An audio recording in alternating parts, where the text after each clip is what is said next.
pessoal, sejam bem-vindos a mais um episódio do podcast do Fisiortopedia. E hoje a gente vai discutir sobre um tema muito polêmico e talvez meio infinito. A gente está aqui há quase uma hora discutindo o que a gente vai falar, então sei lá o que vai sair, que é a saúde e a rede social, né? Então, um tema muito polêmico. Nós que somos um portal online, né? Eu acho que nada mais interessante de discutir isso. E como a gente trabalha com esse negócio de internet, essa tal de internet aí, as pessoas ficam questionando e perguntando pra gente diversas coisas sobre se tá certo, se tá errado, como que usa, né? Fora diversos comportamentos de manada que a gente também vê acontecendo, como um perfil profissional e afins. Mas antes de qualquer coisa, boa noite, Ana Maria, tudo bem com você? Muito boa noite, Fuco, e bom dia, boa tarde, boa noite para quem estiver ouvindo em qualquer horário. Muito bom. Zé, boa noite, tudo bem? Boa noite, Leandro. Boa noite, Ana. Boa Hum. noite, Rafael. Tudo certo por aqui? Rafa, boa noite, tudo certo?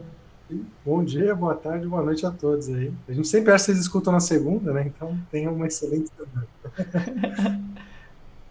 E aí, já começo falando que esse podcast ele é especial porque ele vai ser uma dobradinha. Porque se você escutar na segunda-feira, à noite, às 9 horas, eu e Ana Maria vai estar com o Zé ao vivo falando sobre o mesmo tema. Então a gente já vai fazer um bem bolado aí, né? E emendar uma coisa na outra. E a gente vai começar o papo agora, né? Vou até negociar com o Zé para ver se ele deixa essa live dele salva. Que aí quem quiser acompanhar depois pode acompanhar também. Vamos ver se eu consigo. Mas de qualquer forma, vamos lá, vamos conversar um pouquinho sobre esse negócio de rede social, saúde, né? Ainda mais, eu estou há muito tempo querendo gravar esse podcast, esse episódio, por literalmente alguns incômodos do que a gente vê na rede social, mas nada mais do que natural, porque obviamente ninguém vai fazer, todo mundo não vai fazer como você acha mais adequado. Mas eu vou começar perguntando até para Ana Maria aqui. Ana Maria, por que rede social? Por que tanto engajamento com esse negócio aí das internets? Ô, Fuco, você sabe que eu não era dessa área, assim, né? Não era dessas coisas. E há 3 anos eu fui convencida por um pós-graduando meu que seria interessante a gente postar coisas do grupo de pesquisa, mostrar algumas coisas do grupo de pesquisa. A gente começou pelo Facebook. E aí, um tempo depois, eu já tinha Instagram. Meu Instagram era um Instagram pessoal. E aí, eu resolvi abrir ele de forma profissional. Eu até estava vendo esses dias, foi dia 6 de fevereiro de 2019 que meu Instagram virou um Instagram de trabalho.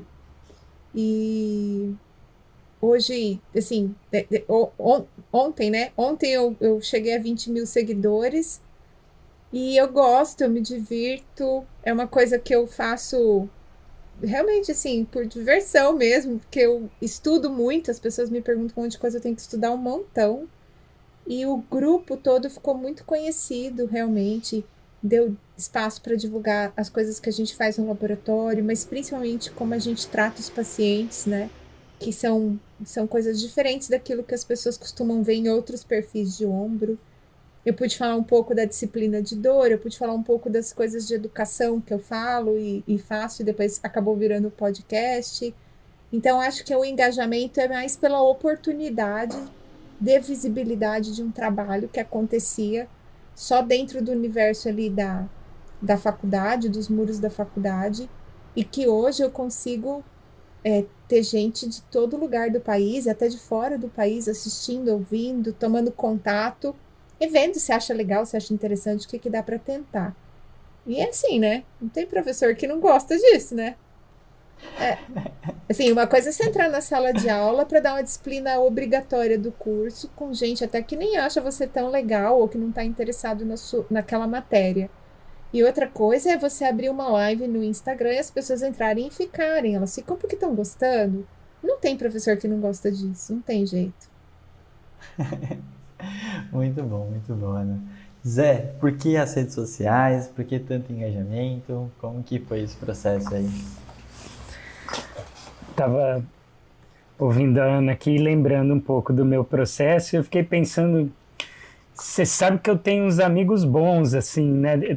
Teve um comentário que fizeram no meu direct outro dia, semana passada, falando, pô, você tem uns amigos muito legais, né? O pessoal que participa da live, né? E é verdade. E tem uns amigos legais e que começam umas coisas muito antes de mim e que servem como modelo. Por exemplo, o Leandro, né? Eu lembro que eu tava com um projeto que hoje em dia eu lembro desse projeto, eu dou risada. Eu queria, ao invés de ser convidado para dar aula em outros lugares, outros estados e tal, que dá trabalho e tal, às vezes o curso não rola, né? Às vezes você fecha a agenda, aí chega lá, a pessoa que está organizando não divulgou direito, aí o curso não rola. Falei, quer saber? Eu vou organizar meus cursos fora. Aí eu ia ter que entrar em contato com pessoas fora daqui e tal, né? Aí eu comecei a ver que ia dar trabalho isso tudo, né? Aí eu olhando o que o Leandro estava fazendo e tal, e vendo ele aparecer mais nas redes sociais, falou, pô, que interessante. Aí vendo o Fisiortopedia, né? E o Rafa, o Leandro com aquilo tudo. E aí eu liguei pro Leandro e falei, o que está acontecendo, né? Como é que você está fazendo? E sabe que você foi um grande incentivador, né, Leandro, desde o começo, assim, para eu estar mais ativo nas redes sociais, né, que você me ensinou muita coisa. Eu lembro de uma ligação que eu fiz que eu passei 1h30, mais ou menos, te ouvindo, né, e entendendo o que você estava fazendo, assim, foi uma aula super importante para mim. E aí eu fui pegando meio coragem. Que psicólogo não gosta de ficar 1h30 ouvindo? Que psicólogo não gosta de ficar 1h30 ouvindo? E eu falo, fale mais sobre isso, né? Desculpa. Que isso. E não, aí mas é muito bom, eu lembro muito dessa conversa. Você lembra? E eu falava, pô, eu tô pensando pensando que você ia falar em que fazer você ia ficar com coisa. outro filho. É verdade. É o quarto filho, não. É um filho também o Instagram, né? Dá trabalho igual, tem que cuidar, né? Mas Total. E aí a Ana então começou em fevereiro de 2019, né, Ana? O meu foi janeiro de 2020, né, que eu virei o meu perfil para perfil profissional. E que antes disso, o que eu usava o Instagram para colocar foto de aula que eu dava só, assim. Então eu ia dar aula em algum lugar, tirava uma foto e postava lá, dei aula em tal lugar. Era só isso que eu fazia no Instagram. E aí, assim, lógico que não só o que o pessoal do Fisiortopedia fazia, mas o que o pessoal do Fisiortopedia fazia foi um dos propulsores, assim, de eu querer fazer alguma coisa diferente. Né? E eu lembro muito bem daquela conversa que eu tive com você, Leandro, que me deu muito mais segurança do que eu estava começando a pensar e qual seria o caminho, assim. E aí foi só ir elaborando melhor, e em janeiro desse ano eu comecei. E aí teve essa coincidência da pandemia ter colocado o mundo de cabeça para baixo, e aí aquilo fez mais sentido ainda, né, da gente ter uma ferramenta de comunicação tão potente assim, né? Pô, muito legal. Fico muito feliz de ter feito esse bem para a humanidade, porque o perfil do Zé é uma das coisas mais agradáveis. E eu realmente lembro dessa conversa, foi uma conversa muito agradável, porque eu achei que o Zé ia falar que ia ter outro filho, mas na real a gente começou a falar sobre planos do futuro, né? E falando um pouco dessa questão dos cursos e afins, e eu estava numa fase que eu diria que é recém-convertida, que a rede social realmente é tão importante. Então, nessa hora, né, foi um processo que você começa a entender um pouco do papel que a gente ia conversar aqui, né, mas, enfim, foi isso. Rafa, sabe que eu lembro que você me contou? Só antes, Perdão, Zé. Só um comentário. Pode, claro. Que eu lembro que você me contou que você tinha gravado um vídeo e tinha passado no YouTube, Hoje em dia eu nem sei mais quantas visualizações tinham tido, mas na época era uma coisa absurda, assim. Você falou, tantas pessoas viram, e eu fico meio inseguro, porque, né, muita gente me vendo e me ouvindo e tal. Hoje em dia, se a gente lembrar desse número, acho que a gente dá risada do tanto que expandiu isso para quanta gente você fala hoje, né, Leandro? Mas eu lembro que na época você assustou, assim, de falou, nossa, teve tantas visualizações. Eu acho isso muito importante, acho que a gente vai discutir porque tem um senso de responsabilidade, né? Que eu não sei se o quanto que as pessoas são explícitas e conscientes que acontece todo esse processo de eu tô falando isso para alguém e tem muita gente vendo, né? Então às vezes você faz muito inocente, vamos pensar assim, só que chega, né? A grande questão é que agora a gente tinha realmente pessoas que trabalham com marketing digital e eles fizeram isso chegar para muito mais gente. E realmente é um processo muito assustador que eu acho que é isso que o Zé está falando, né? E até hoje me impressiona, principalmente depois da pandemia, mais ainda, né? Mas é um ótimo caso. Rafa, por favor, por que as redes sociais e por que tanto engajamento? Eu acho que daqui talvez eu seja o que tem menos engajamento, né? Mas eu, eu nunca fui assim um produtor de conteúdo full time. Eu tive uma organização, eu cheguei ao ponto de me organizar como, né, eu sei que a Ana faz, o Zé faz, mas eu acho que a gente acabou fazendo isso em nome de uma organização, né? Que é um pouco diferente assim. Então, a gente, ao fazer o fisioterapia, né, muitas vezes a gente não está se expondo diretamente, né, mas a gente está criando um símbolo juntos que na minha experiência, pelo menos, eu já vim de outros empreendimentos, eu sempre tive mais facilidade de me colocar atrás de um símbolo e tentar fazer ele acontecer do que propriamente dito de me expor como pessoa física nesse processo. Mas é uma coisa que é o que a Ana falou também, né, eu acho que para a gente que gosta de dar aula, dar palestra, é muito interessante isso. Eu me lembro de passar, às vezes, um dia inteiro preparando uma aula para dar uma aula para uma turma de 20 pessoas, onde você demora para preparar, você vai até o lugar, muitas vezes, dá uma aula de 1 hora e volta, e você perdeu um período inteiro para fazer isso, né? E hoje, a experiência que a gente teve assim ao longo da pandemia, eu gravei uma série de vídeos, por exemplo, que eu gravava em 15, 20 minutos, editava rapidamente, a gente subia na mídia e chegava em 1.500 pessoas, né? E pessoas que realmente, como a Ana falou, estavam muito mais propensas a gostar daquele assunto. Não chegavam em 1.500 pessoas ao acaso.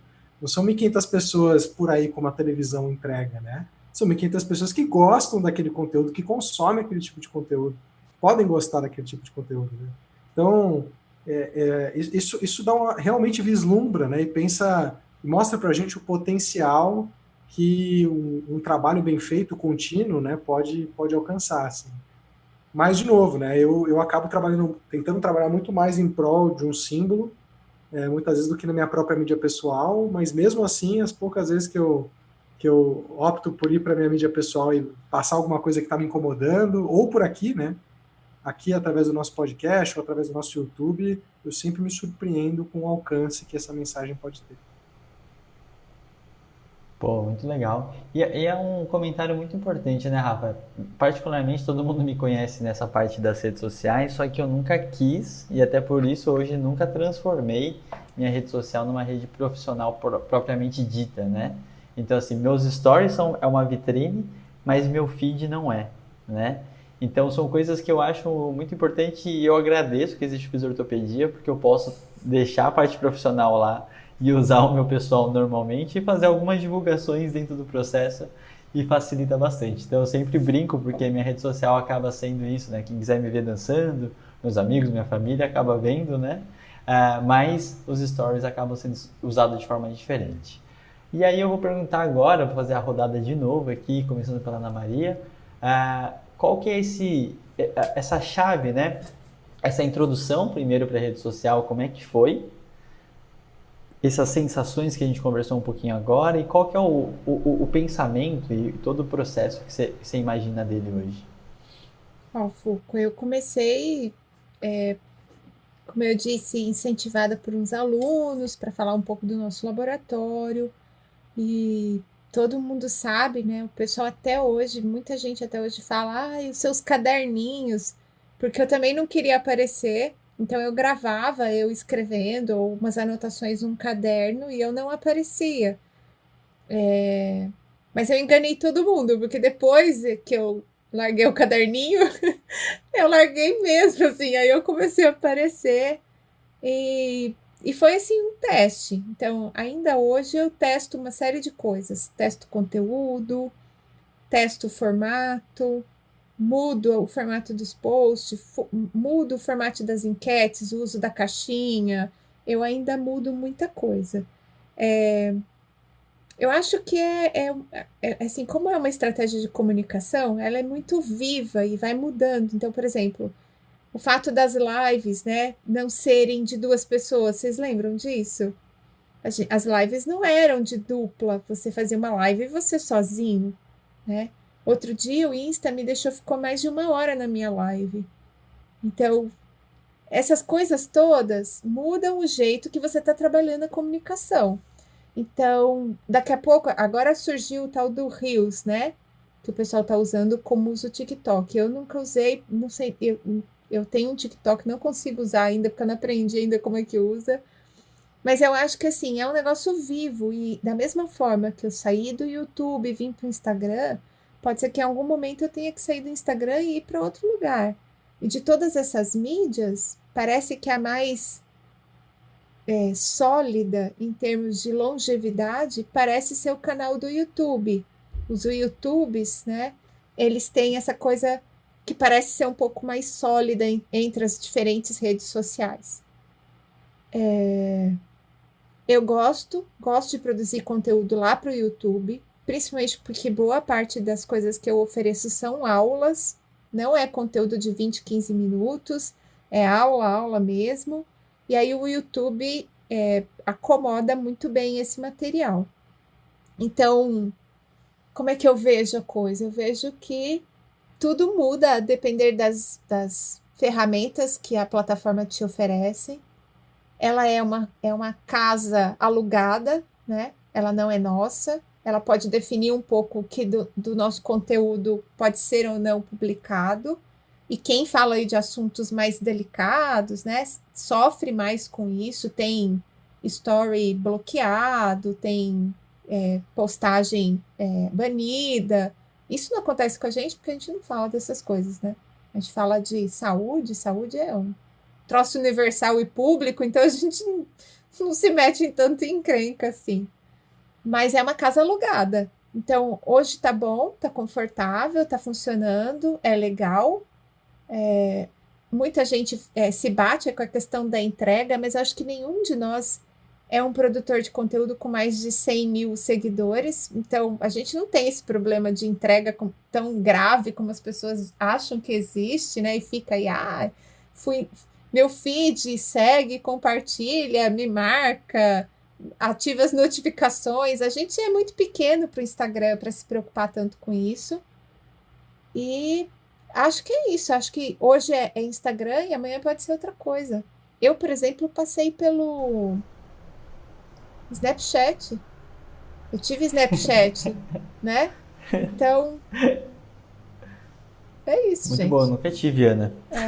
Nunca tive. Mas, Zé, perdão, Ana. não, assim, eu acho que uma hora a gente muda. Eu não acho que é o TikTok, não, mas uma hora dessas a gente muda. Com certeza. Não, e é muito legal a sua fala sobre essa flexibilidade, né? Porque se a gente está falando dessa questão de mídia social, a gente não vai ter ninguém que tem 5 anos de experiência de Instagram.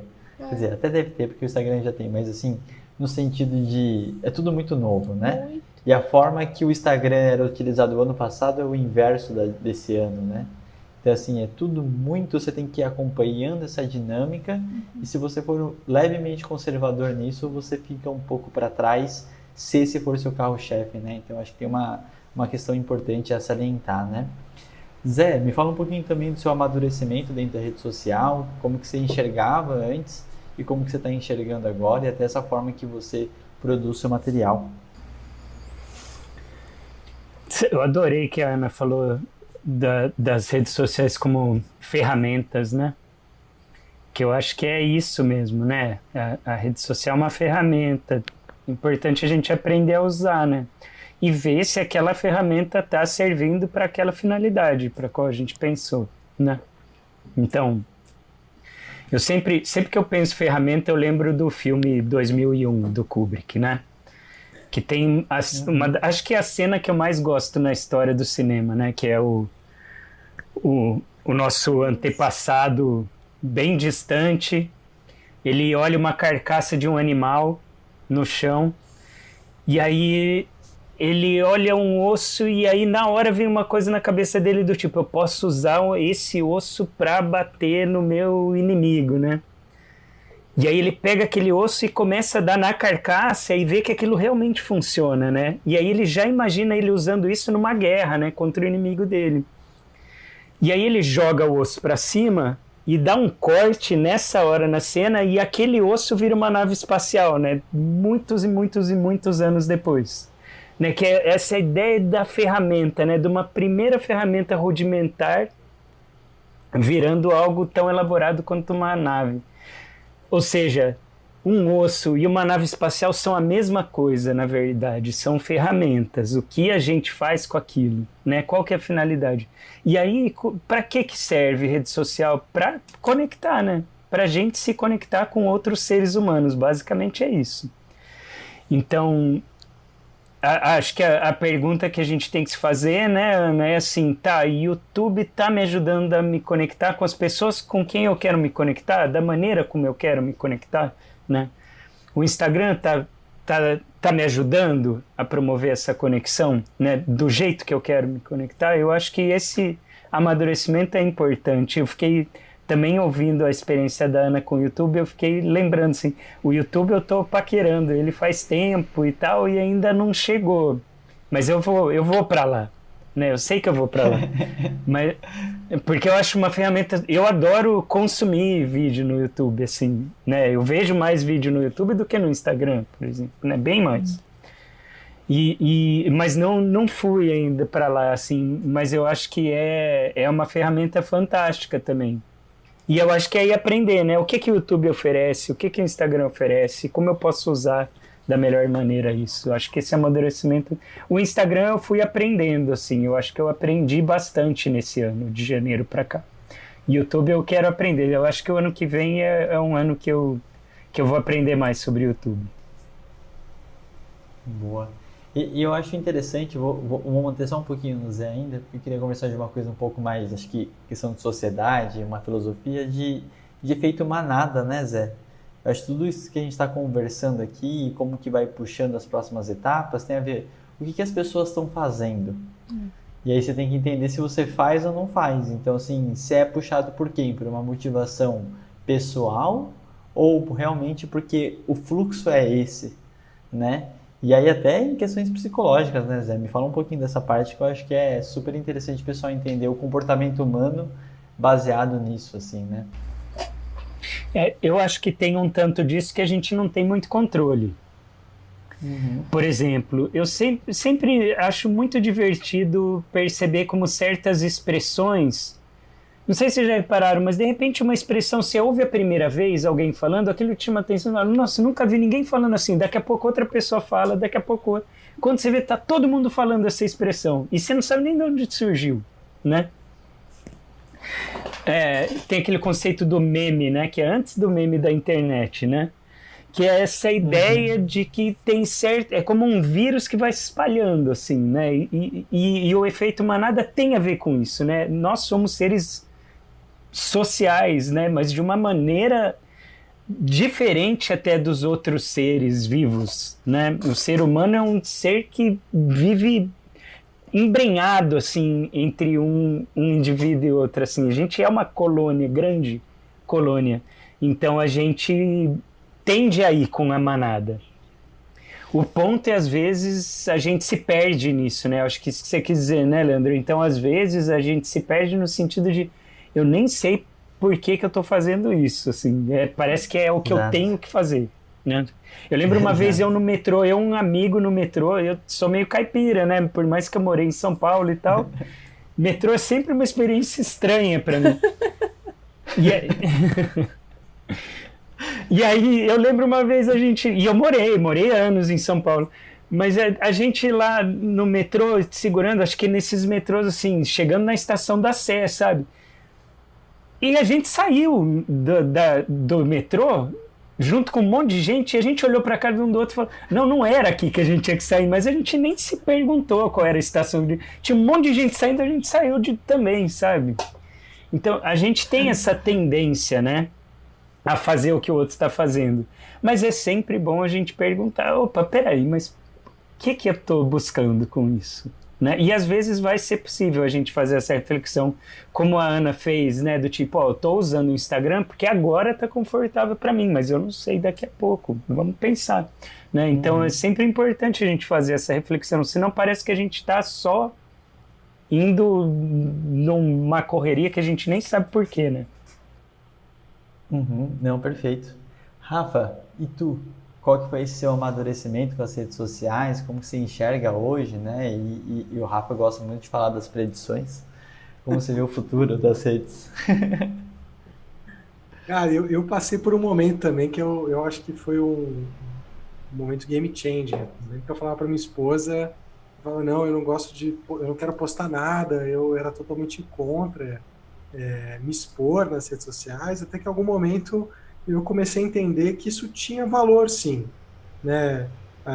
Tinha valor, e no começo eu comecei com uma estratégia muito parecida com o Zé, assim, eu acho que tinha várias oportunidades de dar aulas, de dar cursos, eu ia só mostrando as coisas que eu estava fazendo. Tem aquela velha premissa, né, que a gente sempre teve, pelo menos antes dessa era digital, no mundo profissional, que é seja visto. As pessoas que não são vistas não são lembradas, isso é até uma heurística cognitiva, né? Você vai no supermercado, você vê um monte de palha de aço, mas é tudo com o mesmo preço. Você fala assim, qual que é melhor? Bombril. Por quê? Porque você viu mais vezes. Não porque ela é melhor, né? Mas você sente que ela é melhor. E a gente sabe disso, né? O profissional que acaba não sendo visto, muitas vezes ele é esquecido. E assim, eu acho que isso era um cenário pré-digital.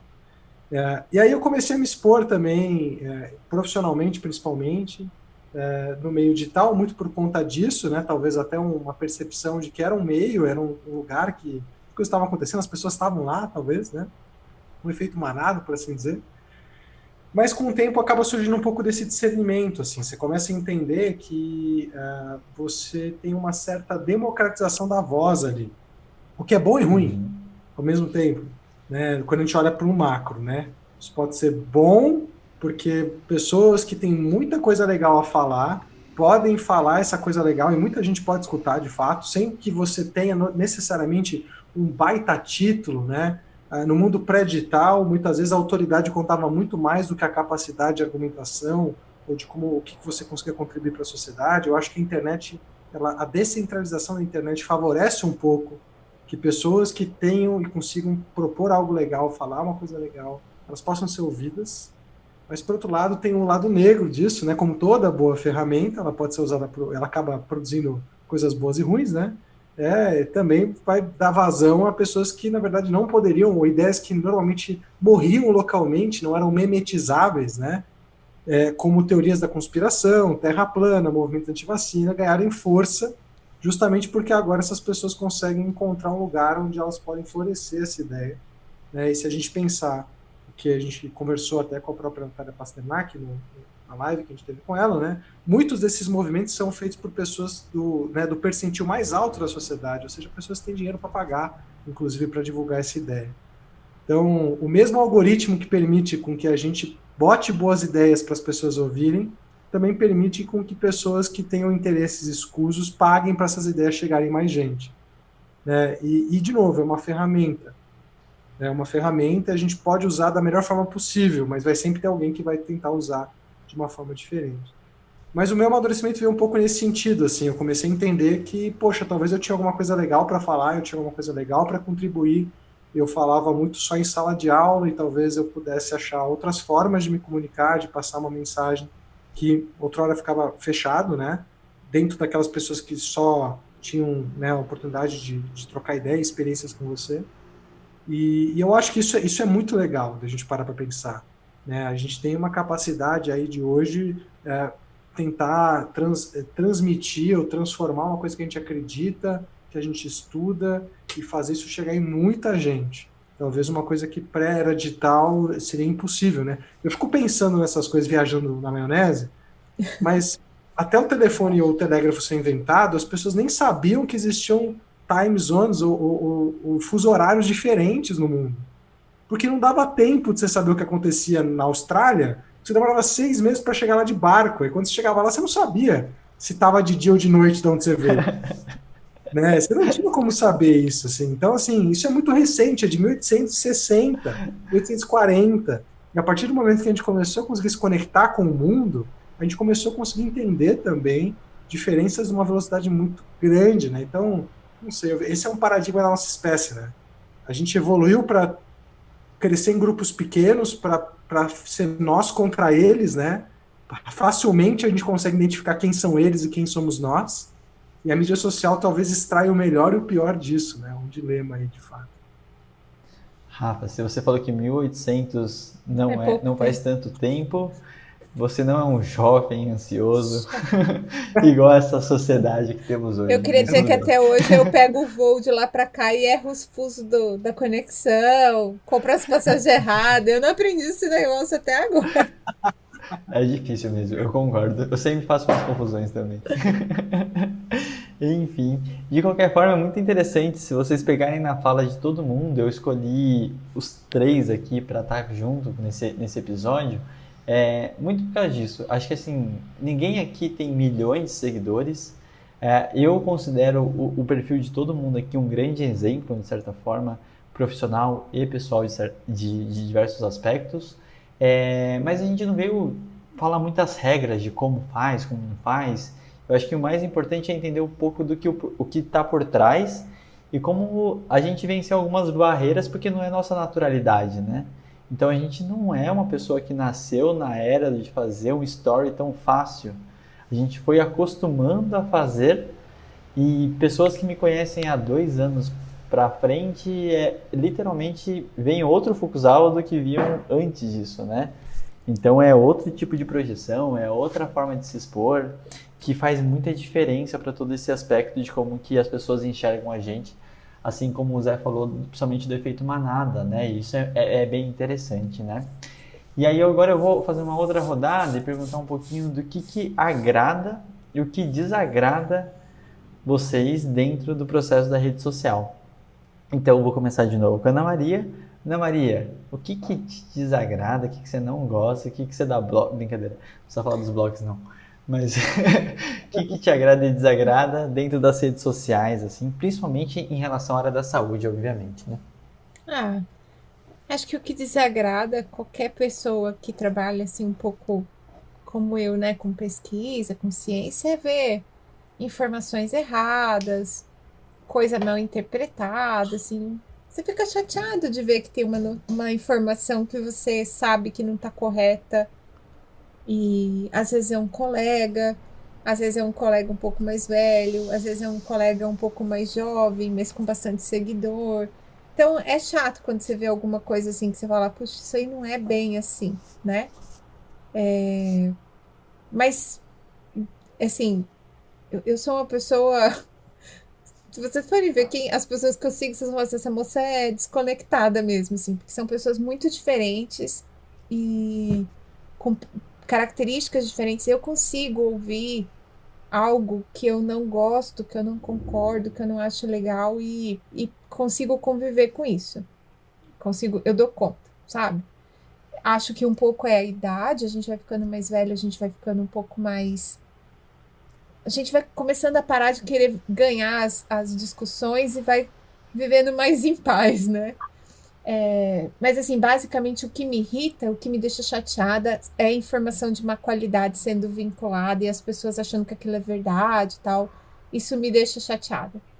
E outra coisa que me deixa chateada, e é tão engraçada, eu tenho bem pouco isso, bem pouco mesmo, mas quando acontece eu fico chateada. É aquele tipo de pessoa que... tudo ela tem um mais, sabe? É o seguidor que quer contribuir.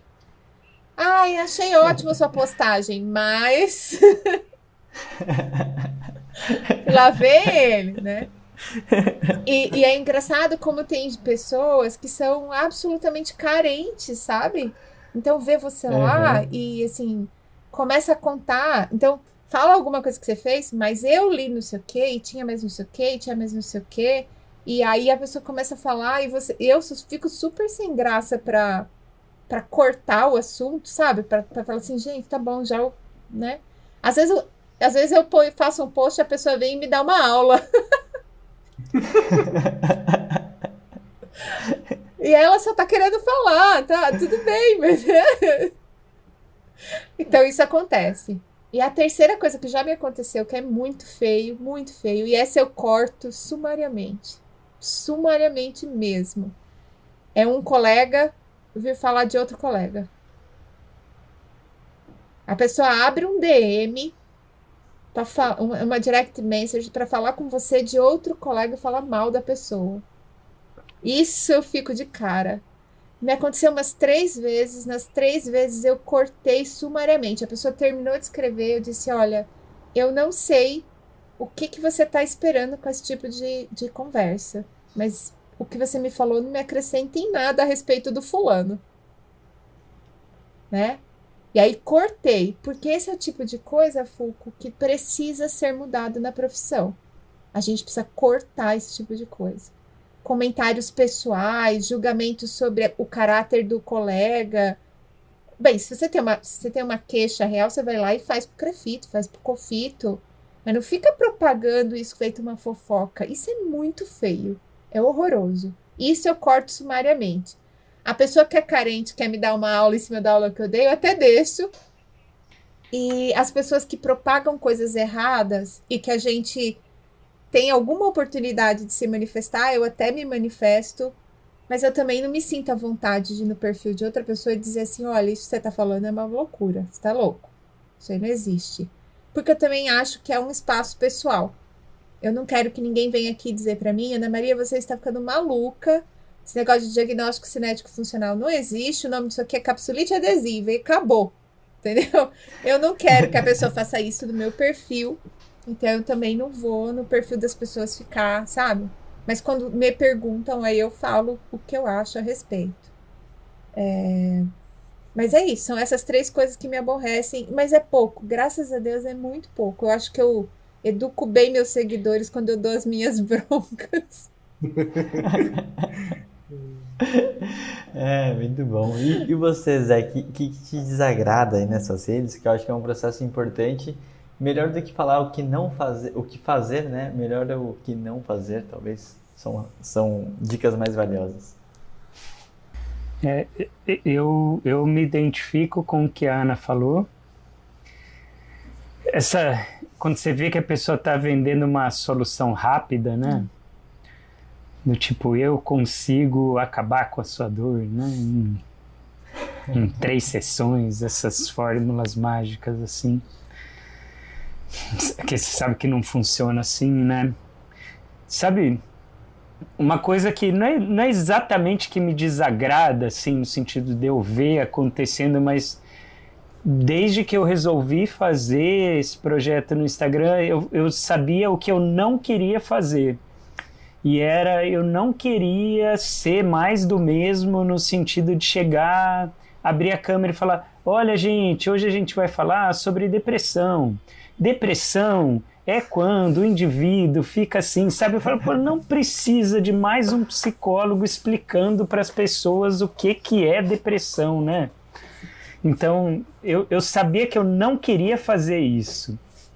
Então, e eu tenho essa busca no Instagram por sempre trazer algo que seja verdadeiro, genuíno, no sentido da minha verdadeiro, no sentido do que eu acredito, assim, né? Do que é genuíno, assim, né? Do que faz sentido para mim. Acho que esse é o ponto. Então não estou tentando agradar alguém, eu não estou... É lógico que a gente fica, né? Eu fico pelo menos assim, olhando os likes e os comentários e vendo o que tem engajamento e tal. Eu acho que eu faço isso mais do que eu deveria, inclusive. Então eu não sou super cool e tal, de falar, não, tá, eu faço o que faz sentido para mim, eu não estou olhando para a resposta. Eu olho para a resposta e fico ansioso às vezes. Muitas vezes. Mas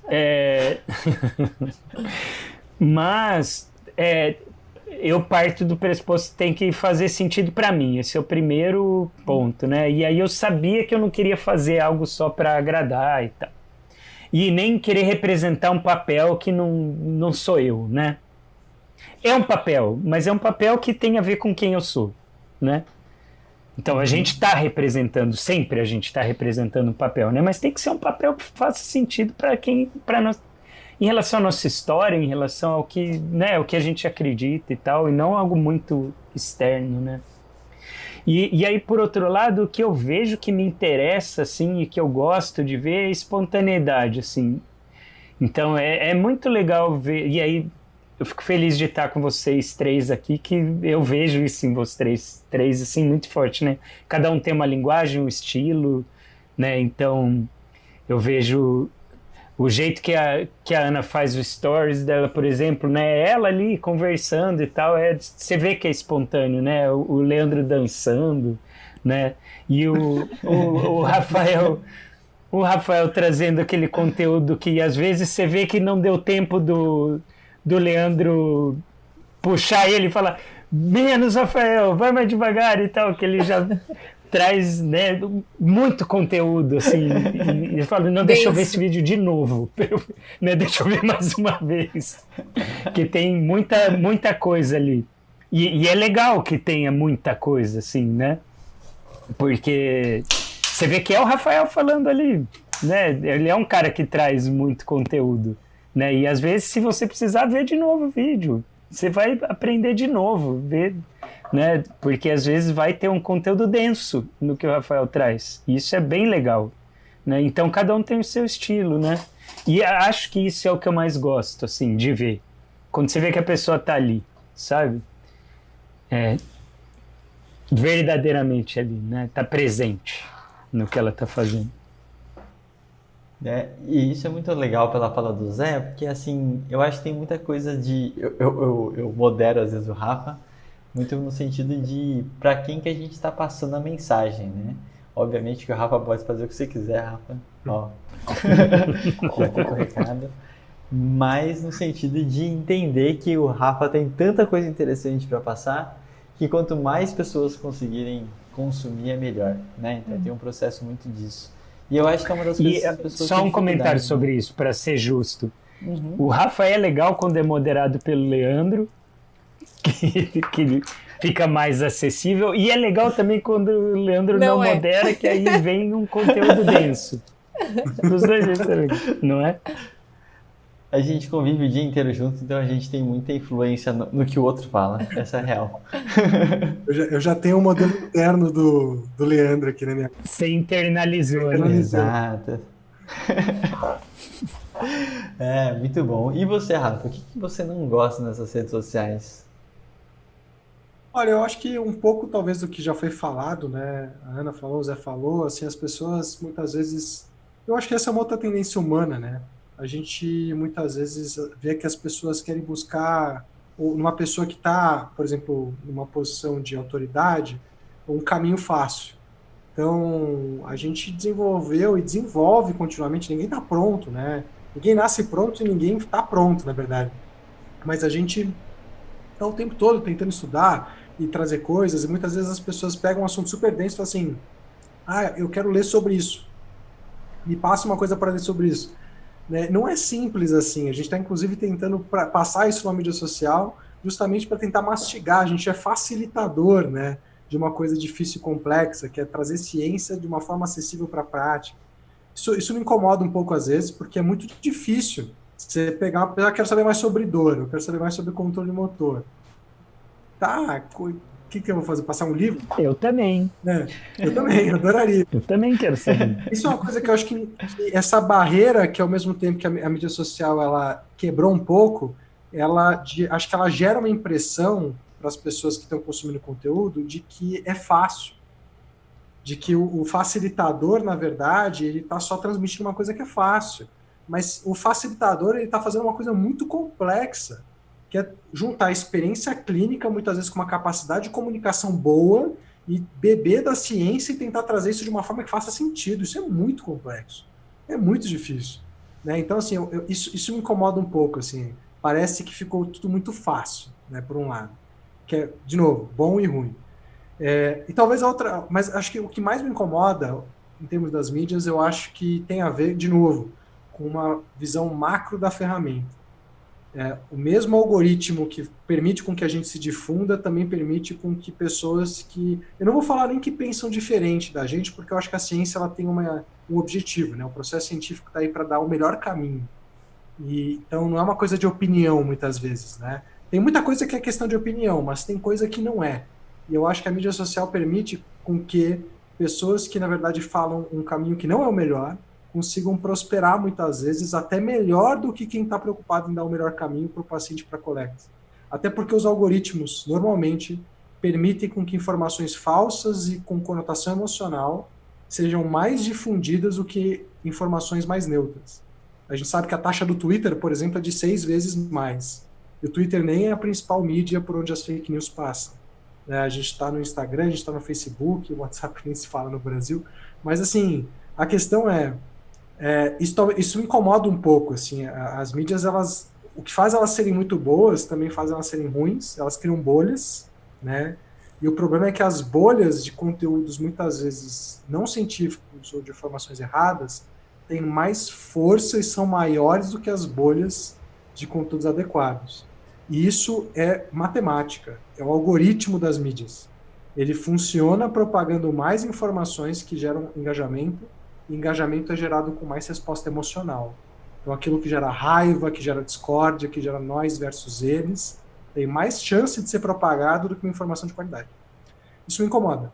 Né? Me incomoda porque eu vejo pessoas incríveis tendo um baita trabalho de passar uma mensagem boa, como a Ana, como o Zé, eu e o Fulco, a gente está falando em nome do Fisiortopedia aqui, outros colegas nossos, né, que a gente sabe que tem um trabalho incrível, mas a gente sabe que esse trabalho, eu não digo que é remar contra a maré, porque não acho que é isso. Acho que a mídia facilita muito, mas a pessoa que está ali não tem o mesmo comprometimento com a verdade, e aí vamos usar de novo, né, a verdade é relativa, mas o melhor caminho que o processo científico pode dar para a gente, aquele que tem mais chance de ajudar as pessoas, de fazer as pessoas sofrerem menos, de ajudar colegas a passar, talvez, ou ajudar os seus pacientes a encontrar o melhor caminho, essas pessoas elas têm mais difusão muitas vezes do que alguém muito bem intencionado, mas que quer se manter nos seus valores. Isso me incomoda profundamente, assim, né? Que a gente vê que o jogo, a gente está jogando o jogo, mas o jogo é enviesado. E o mundo não é justo, tudo bem, mas ele ser enviesado para esse lado me incomoda, já que a gente está falando de incômodo. Muito bom. Até pelo tempo aqui, a gente está quase batendo 1 hora. Já? Então, a gente bateu 2 horas de papo antes também, né? A gente gravou uns 3 episódios, na real. Ana, eu vou pedir para você falar um pouco assim de dicas, literalmente, de como as pessoas podem otimizar o uso delas dentro das redes sociais, né? Para fazer parte da mensagem de paz, esperança e amor que as pessoas têm que receber. Mas muito nesse aspecto, acho que não é um conselho técnico, mas um conselho de realmente como usar da melhor forma e potencializar suas mídias que todo mundo usa, né?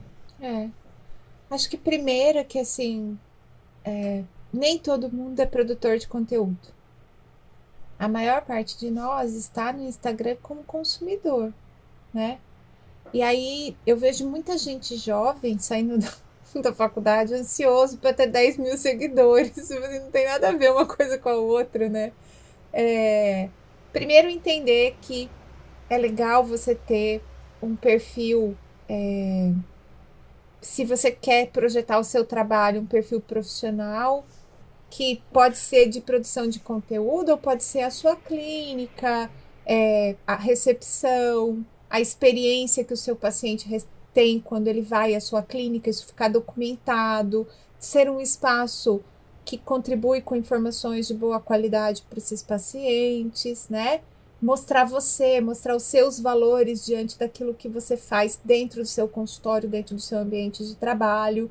Então é legal ter um perfil assim que te mostra como ser humano e mostra o seu trabalho. Mas você não precisa necessariamente ser um produtor de conteúdo, pensar em fazer postagens constantes. Isso pode ser uma vitrine do seu negócio. E eu falei isso outro dia, um pouco mais em outro perfil, né? Mas assim, acho que hoje um profissional de saúde que não tem lá o seu Google Meu Negócio, antes de ter um Instagram bonito, tá comendo mosca, porque se você pensar aonde foi que você procurou o último serviço que você consumiu, foi no Google. Provavelmente foi lá, você entrou, digitou chaveiro, farmácia perto de casa, entendeu? Então, precisa ter o Google Meu Negócio antes de ficar preocupado em ter um perfil de Instagram XYZ. Você vai ser um produtor de conteúdo? Eu acredito muito no seguinte, tem 4, 5 de ombro por aí, de dor tem 200, né? É preciso ter alguma coisa autêntica sua, né? Fazer algo que você gosta, do jeito que você gosta. Não precisa fazer mais do mesmo, como o próprio Zé falou, na coisa de como apresentar, né? Decidir um nicho, decidir se você vai falar para o profissional, se você vai falar para o paciente, porque as linguagens são diferentes, né? E saber que você não está concorrendo com ninguém. Acho que isso que é interessante, assim, porque tem um universo tão grande de pessoas para assistir que se ela não fica ali é porque vocês não têm a ver, e tá tudo bem, ela vai para outro perfil, acompanha um outro perfil. Então, fazer as coisas com autenticidade, com a sua característica. E se for um perfil de negócio, de clínica, de consultório, mostrar ali a experiência que a pessoa vai viver ao ser atendida por você. Como é que é o ambiente. Eu, por exemplo, hoje adoraria ir num consultório que tem uma máquina de Nespresso com cápsula à vontade, entendeu? Eu ia achar isso a melhor experiência do todo. Então, se tiver uma foto dizendo que tem uma Nespresso com cápsula à vontade, eu vou achar o máximo. E aí vai ser bom, porque o fisioterapeuta também vai querer me atender rápido. Porque se ele me largar no consultório ali esperando, eu vou tomar um café atrás do outro. E essas coisas, sabe? Não precisa necessariamente ser um produtor de conteúdo, porque tem todo esse trabalho que o Rafael tá falando. E eu vejo muito isso hoje na coisa das redes sociais. Parece que fica um compromisso de você ser igual a alguém. Ah, eu queria muito ter um perfil igual de não sei quem. Ah, eu adoraria ter o número de seguidores de não sei quem. Ah, eu acho que eu gostaria de ter a mesma energia para falar que não sei quem.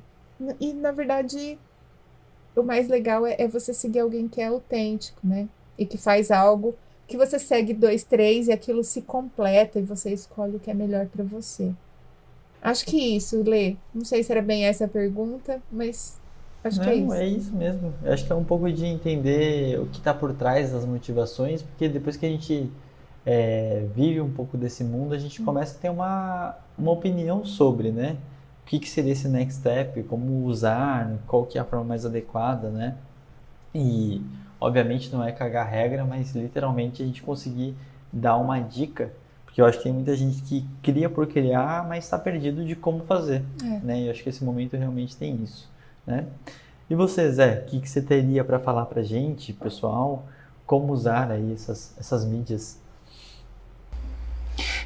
Eu acho que foi muito importante o que o Rafa falou sobre o algoritmo e como influencia a vida das pessoas, né? E tem o lado negro da força mesmo, né? Nessas redes sociais, assim, foi super importante o Rafael ter falado sobre isso. Isso daria um podcast inteiro, né?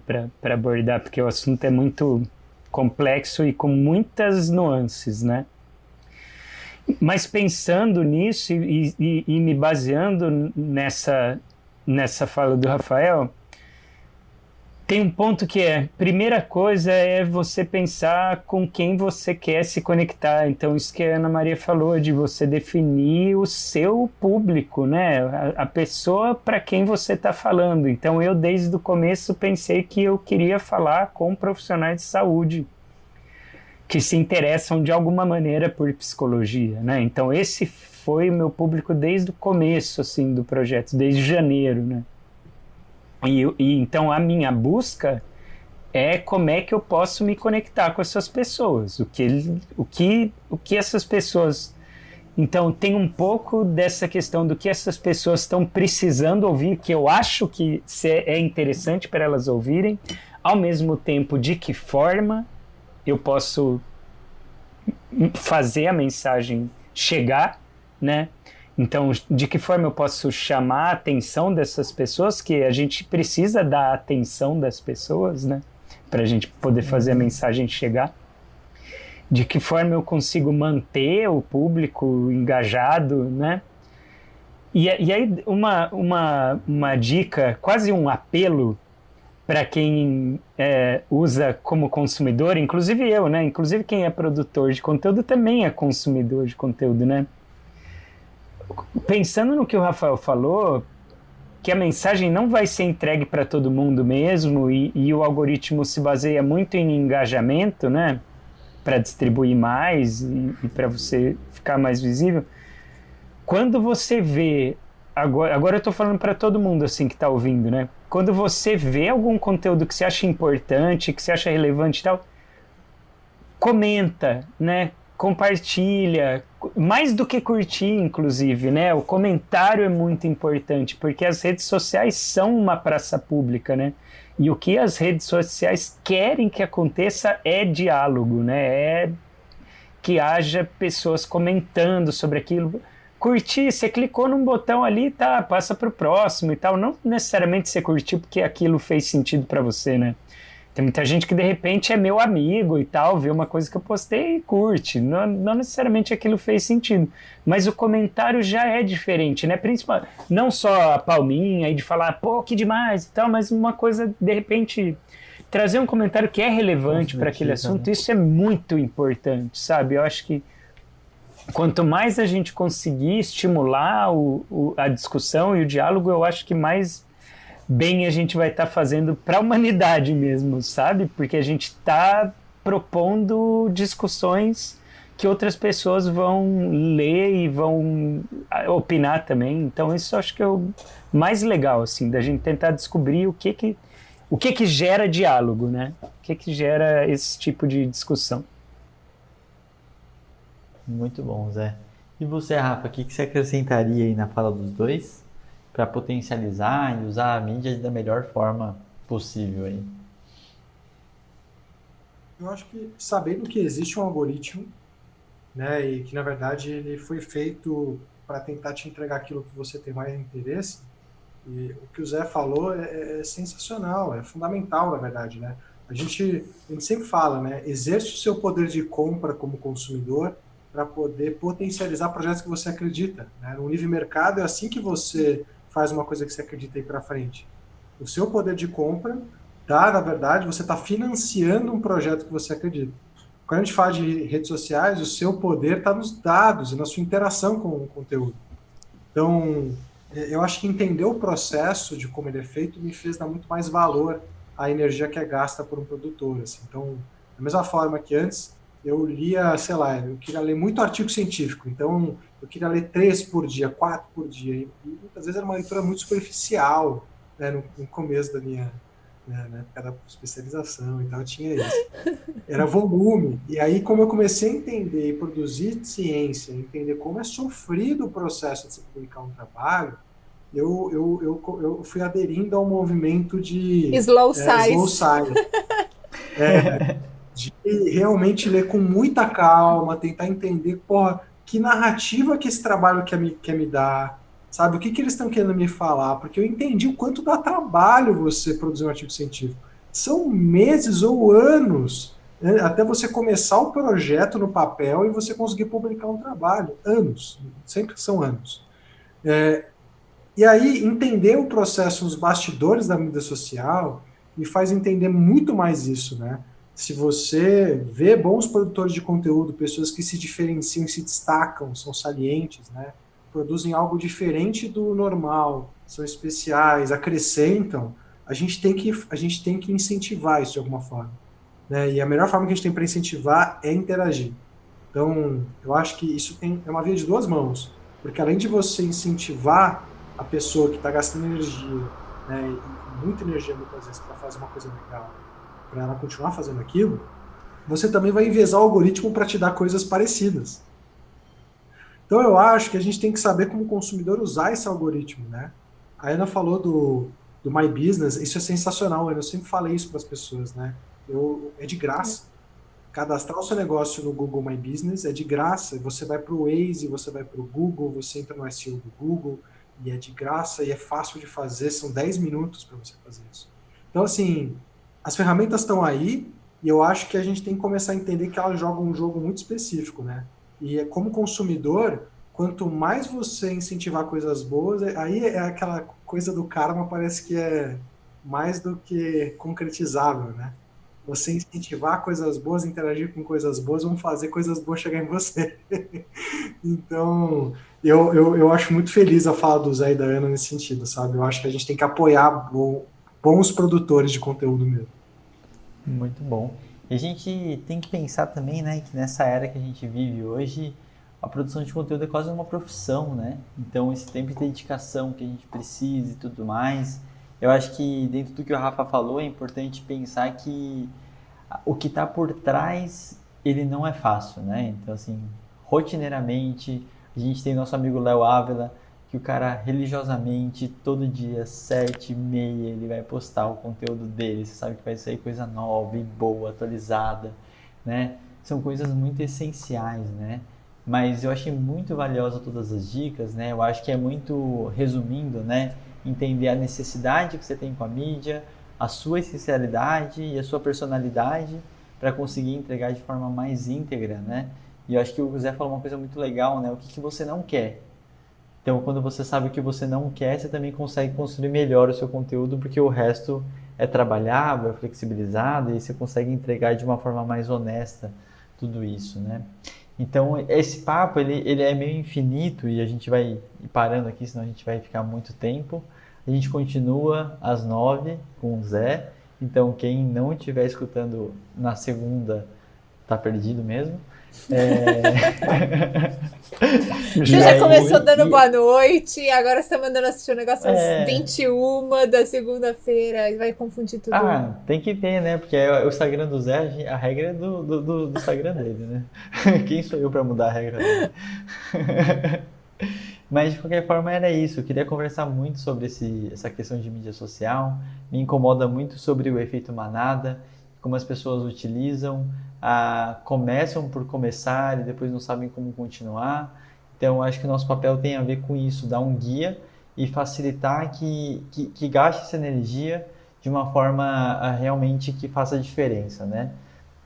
Todas as minhas aulas, principalmente por sócio da educação indoor, me trouxe isso, que eu sempre brinco, se eu estiver dando aula numa sala de 10 pessoas e cada pessoa tiver 1.000 seguidores, a gente faz um post agora e aí chega para 10.000 pessoas diferentes, né? Então é um poder muito grande que a gente tem que entender como que usa da melhor forma, né? Mas de qualquer forma é isso. Agradeço a todo mundo que escutou a gente hoje. Uma boa tarde, bom dia, boa noite, sei lá quando vocês estão escutando. E a gente se vê ao vivo com o Zé, tá bom? Então, um abraço para todo mundo e valeu!